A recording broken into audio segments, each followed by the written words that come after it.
અમદાવાદમાં પાલડી ખાતે એમસીની ટીમે કર્યું ડિમોલેશન। મહાલક્ષ્મી 5 રસ્તા પર 2 એકમનું 40 બાય 40 મીટરનું બાંધકામ તોડી નાખ્યું। જલારામ ખમણ અને રામદેવ સિંગચણા નામના એકમો સામે કાર્યવાહી કરવામાં આવી છે।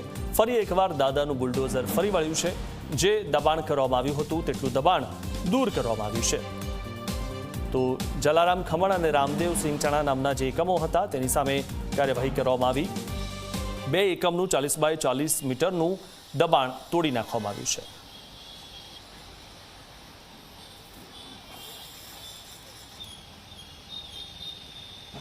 અમદાવાદ કોર્પોરેશન પોલીસ દ્વારા જે છે અમદાવાદના પાલડી મહાલક્ષ્મી 5 રસ્તા પાસે આવેલું જલારામ ખમણ અને રામદેવ સિંગચણા જે છે એનું ગેરકાયદેસર બાંધકામ જે છે તોડી પાડવામાં આવેલું છે। તમે દ્રશ્યમાં જોઈ શકો છો અત્યારે કુલ 2 એકમોનું 40 બાય 40 ચોરસ મીટરનું બાંધકામ જે છે એ તોડી પાડવામાં આવી રહ્યું છે। જેમાં મહાલક્ષ્મી ખાતે પ્રખ્યાત જલારામ ખમણ જે છે તેનું પણ બાંધકામ છે। હવે જે ખમણની મજા લેતા હશે ને કદાચ અહીંયા ખમણની મજા લેવા માટે આવશો તો એ સમયે જે અમુક પ્રકારનું બાંધકામ હતું એ હવે નહીં મળે, એટલે ખમણની મજાની અંદર પણ જે છે કડવો